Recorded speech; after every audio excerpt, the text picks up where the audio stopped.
Dans une vidéo qui est sortie récemment, Installer et utiliser WordPress en utilisant des conteneurs Docker, j'ai reçu un commentaire qui m'invitait justement à expliquer la même procédure, c'est-à-dire utiliser WordPress grâce à Docker, mais pas en local, mais directement dans un serveur pour pouvoir y accéder grâce à Internet.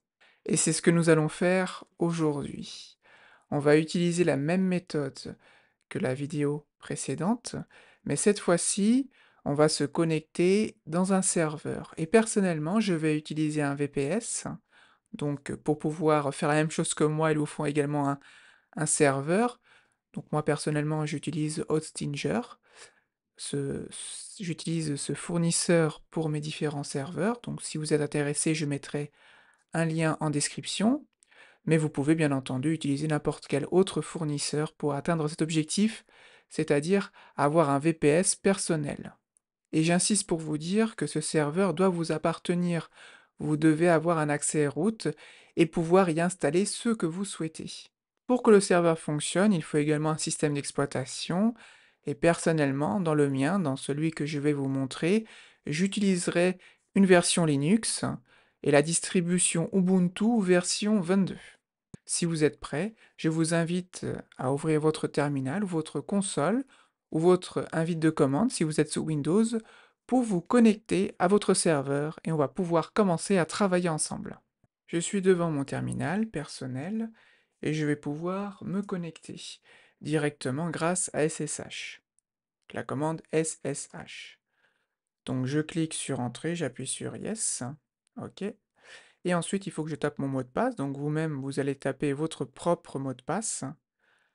Donc moi, c'est hop, je ne vais pas vous le dire, bien entendu. Et j'appuie sur Entrée et je suis bien donc dans, dans mon serveur en fait. Maintenant, dans notre serveur, une première chose à faire, c'est d'installer Docker.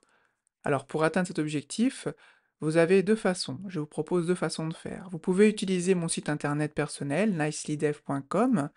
Dans la partie Linux, on explique voilà différentes étapes pour installer eh bien Docker dans un Linux. Et comme vous allez très probablement utiliser un serveur sous Linux, vous pouvez utiliser cette méthode-là. Sinon, j'ai fait une vidéo qui vous permet de comprendre et d'apprendre à utiliser Docker. Et dans cette vidéo, eh bien j'explique comment installer Docker sous Windows, macOS ou Linux. Donc vous pouvez également utiliser cette vidéo pour installer Docker. Donc je me suis connecté sur le site nicelydev.com et dans la partie Docker. On voit ici l'onglet Docker qui est en blanc.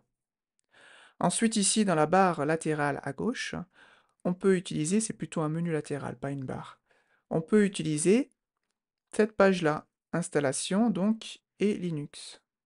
Et là, le plus simple, c'est de copier directement les différentes étapes.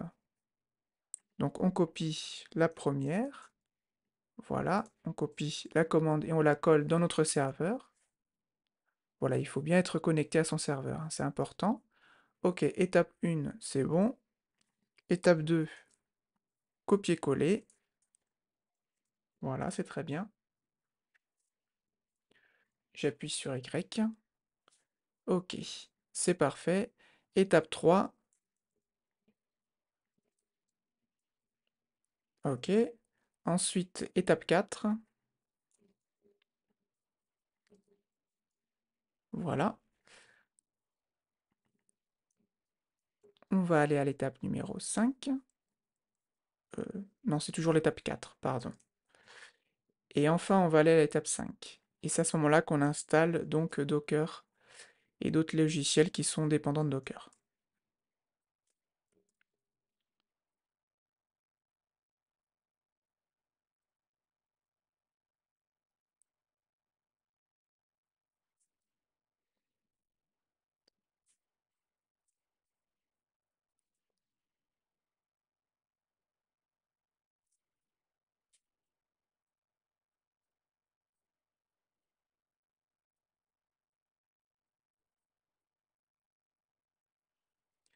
Arrivé ici, on appuie sur OK. À la question, on appuie sur Yes. Voilà. Et ensuite, on nous demande ici de vérifier en tapant docker-v. On va vérifier si Docker est bien installé dans notre système. Donc docker-v, et c'est bien le cas puisqu'il y a un numéro de version. Donc c'est très bien. On va nettoyer un petit peu le terminal avec la commande clear. Personnellement, je suis dans un dossier, le dossier d'accueil, qui s'appelle root. Si on fait pwd, on s'aperçoit bien que je suis dans le dossier root, et je vais y rester. Dans ce dossier, je vais créer un fichier qui s'appelle docker-compose, et je vous invite à le faire pareil de votre côté. Si je fais ls, on voit bien que dans ce dossier root, il y a notre fichier docker compose. D'ailleurs, je me suis trompé, il faut un fichier docker-compose.yml. Donc je vais recommencer, je vais le supprimer, ok, il est supprimé, et je vais créer le bon fichier pose.yml. Voilà, donc c'est très bien. On va maintenant entrer dans ce fichier grâce à la commande nano, et on va pouvoir le modifier. Pour le modifier, on va utiliser un docker-compose.yml qui est déjà prêt sur Internet, quelque chose d'officiel. Pour atteindre ce fichier rapidement, ce que l'on peut faire, c'est utiliser un nouvel onglet de notre navigateur et taper les mots-clés suivants. WordPress, docker-compose. Et normalement, il faut utiliser, voilà, celui-ci, hein, WordPress, Docker documentation, et ça fait partie du site internet Docker officiel. Donc on clique ici, on tombe sur cette page, très bien. On va ici, WordPress/MySQL, on tombe dans un projet, et on clique sur compose.yml, et on a nos différentes informations. Donc on fait un copier-coller, pour ceci on peut cliquer sur ce bouton, et donc pour atteindre l'objectif, on fait un copier, et on colle directement ici. On peut ensuite taper les touches CTRL X pour quitter, et surtout on sauvegarde les modifications. Donc on a bien notre fichier docker-compose.yml. Si on utilise la commande cat, on s'aperçoit bien que dans ce fichier, il y a bien les informations que nous avons copiées. Maintenant, je voudrais que vous fassiez attention à ce que je vais dire tout de suite. Donc ici, je vais utiliser ce WordPress juste pour faire un test. Après l'enregistrement de cette vidéo, je vais tout simplement supprimer WordPress, il ne sera plus accessible. Vous, c'est peut-être le cas également. Mais si vous utilisez cette méthode pour lancer un vrai site, un site qui vous appartiendra avec des données personnelles, faites très attention à bien modifier ici le password. Voyez, ici. Vous devez modifier bien le password ou le mot de passe pour root, et celui-ci également, et mettez quelque chose qui n'est pas facilement trouvable. WordPress, ça sera facilement trouvable par un pirate. Et ensuite, lorsque vous modifiez ici le mot de passe, il faudra également le modifier à cet endroit-là. Voilà, c'est très important. Il faut qu'il y ait une correspondance entre ce mot de passe-là et celui-ci. Voilà, vous le faites vraiment si vous utilisez cette méthode pour un site qui vous appartient. Donc moi, je ne vais pas le faire, je vais laisser comme ça, puisque c'est juste un site de test, mais j'insiste vraiment, si c'est un site WordPress que vous voulez lancer sur Internet et un vrai site, changez les mots de passe. Si vous ne comprenez pas très bien comment ça fonctionne, voilà, le fichier docker-compose.yml, j'ai fait une formation pour comprendre Docker, n'hésitez pas à cliquer si cela vous intéresse. Donc maintenant, on va continuer. Pour lancer Docker, il faut utiliser une commande docker-compose. Voilà, docker-compose. Et on va utiliser l'option "-v" pour vérifier si nous l'avons bien installé. Et non, nous ne l'avons pas bien installé. En tout cas, lorsque l'on a installé Docker, ça n'a pas automatiquement installé docker-compose.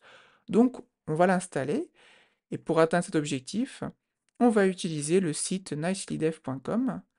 on va tout en bas, ici dans la partie docker-compose YML, on va dans la page installer eh bien docker-compose, voilà, docker-compose, la commande. Et pour atteindre cet objectif, eh bien, on va tout simplement faire du copier-coller avec les premières, deuxième, troisième, quatrième étapes. Première étape, copier, voilà. Très bien, copier-coller pour la deuxième étape. Troisième étape. Et quatrième étape qui permet de vérifier si tout a bien fonctionné. C'est bon, maintenant nous avons un numéro de version, les choses ont bien fonctionné. Et maintenant, nous allons lancer notre docker-compose.yml. Il va ainsi utiliser toutes les informations que nous avons copiées dans ce fichier pour lancer les conteneurs. Et voilà, de cette façon, WordPress fonctionnera. Donc, pour atteindre cet objectif, il faut utiliser la commande docker-compose up-d. Et on attend quelques secondes.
Donc c'est terminé, mais ici il y a une petite erreur. En gros, on nous dit ici que le port 80 est déjà utilisé, alors qu'un Docker, pardon, un conteneur de Docker souhaite également utiliser le port 80, donc il y a un conflit. Comment résoudre ce problème? On va voir ça ensemble. Automatiquement, en tout cas c'est le cas dans le fournisseur Hostinger, lorsque l'on a un nouveau serveur, un nouveau VPS, et qu'on utilise Ubuntu, automatiquement il va lancer eh bien, Apache, qui est un serveur web dans le port 80. Et donc, nous avons besoin de ce port 80 pour un conteneur. Donc la solution dans mon cas, c'est d'arrêter eh bien, Apache directement avec la commande correspondante. Pour cela, je fais service, Apache 2, stop. Voilà, le service est arrêté. Maintenant, je vais relancer la commande docker-compose up-d. Voilà. Et là, il n'y a pas d'erreur et les choses ont bien fonctionné. Alors maintenant, attention, moi, le problème, c'était Apache, mais c'est mon cas personnel. Si vous utilisez un autre fournisseur, ou si vous utilisez un autre type de serveur, peut-être que ce sera Nginx qui posera problème, et il faudra donc arrêter Nginx, ou un autre serveur web, ou un autre service qui est lancé dans le port 80. Quoi qu'il en soit, il faudra l'arrêter pour libérer le port 80, afin que le conteneur de Docker puisse eh bien, accéder à ce port 80. Maintenant, nous pouvons accéder directement à notre site internet WordPress en passant par l'IP de notre serveur. C'est ce que je vais faire. Je vais donc aller ici dans un nouvel onglet et je vais taper HTTP. Alors pas HTTPS, hein, HTTP. Hop, et ensuite, eh bien, je vais copier directement l'adresse IP de mon serveur, qui est le suivant.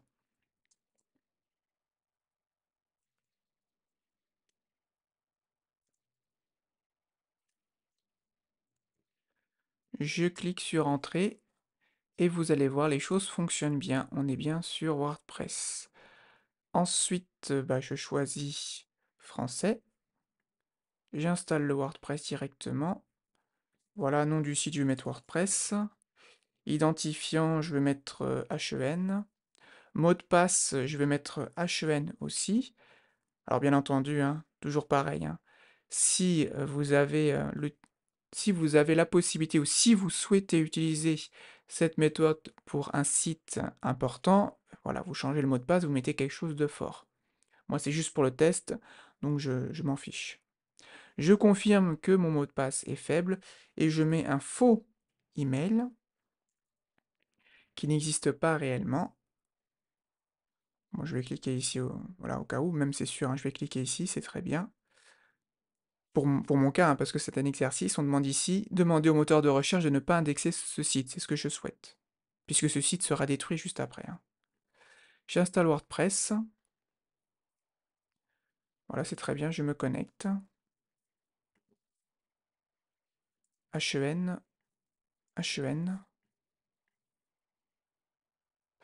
et voilà, je suis bien connecté à mon WordPress. Donc les choses fonctionnent bien. Et voilà, l'objectif est atteint. Nous avons réussi ensemble à utiliser Docker dans un serveur VPS pour créer un site WordPress qui sera donc accessible par tout le monde grâce à Internet. Je rappelle l'information que j'ai dite tout à l'heure. Si vous utilisez cette méthode pour créer un vrai site Internet, n'oubliez pas de modifier les mots de passe qu'il y a dans le docker-compose.yml. Voilà, et choisissez un mot de passe fort, avec des caractères, des chiffres et des majuscules. Maintenant, peut-être que vous voulez en savoir plus sur Docker. Si c'est le cas, j'ai fait une vidéo à ce sujet. Vous pouvez cliquer dessus si vous le souhaitez.